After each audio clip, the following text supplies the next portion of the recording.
but it's finally written in stone. Yeah. The Panthers announced that Baker is going to start Week 1 against the Browns. I had a feeling that it was going to happen because I just felt like he's a more of a competitor than Darnold was, and nothing against Darnold, but I just felt like Baker's still a better QB. You know what I mean? So the cream will rise to the top. Yeah, and that will. Right. They when they made that trade, it was kind of evident that they weren't happy with Sam Darnold. We said it on this show.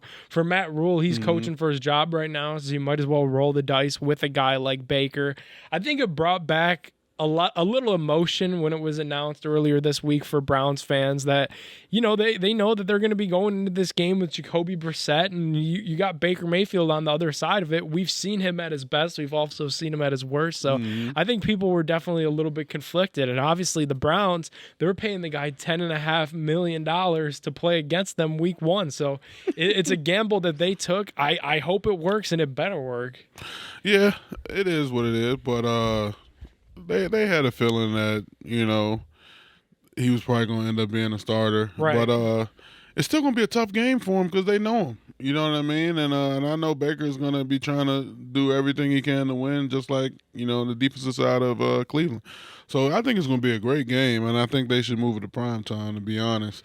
But I mean, at the end of the day, I think Baker and them are not going to worry too much about it because Deshaun's not playing. Right. Like, if Deshaun was playing, it'd be a different story. You know Yeah. what I mean? So if they win, it is what it is. But I still think with Jacoby, they should be able to win against the Panthers. Yeah, so there's a lot of noise going on about this matchup, and I wanted to pose this to you like this. I put this poll up on my Twitter at NickPedone12 earlier this week to let people kind of weigh in.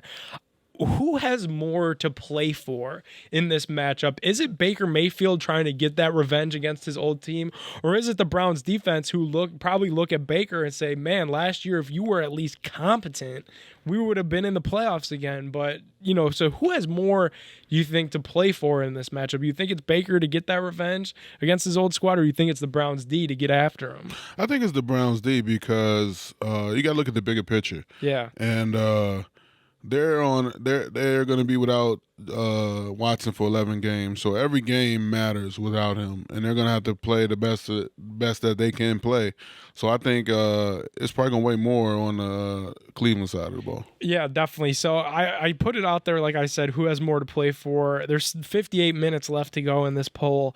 Browns defense is 58%. People think that they have more to play for. 42% of people are saying that Baker has more to play for in Week 1. I'm with you. I think it's all about the defense because I know for a fact that a lot of those guys were really upset. You had John Johnson III at home with COVID on his couch watching the game on Christmas, just like the rest of us, tweeting, run the damn ball, because he saw some of the frustrations that the team was having, that Baker just was letting them down every time that he would drop back to pass. So I think that defense is going to come out really angry, and they feel like they have something to prove because they know that they would have been in the playoffs last year with competent quarterback play. But I think Baker is going to come out fired up. Oh, yeah, for sure. I don't think that bodes well for the Panthers, though. Yeah. And I just say that as a Browns fan that has watched the guy over the last couple of years. When he gets himself that juiced up and that crazy, it kind of causes him to melt down on the field a little bit. We'll see. But all it takes sometimes is a change of scenery for some people. But yeah, he got a lot of new weapons. You know what I mean? He's excited to be in a new place. So still gonna be scary out there.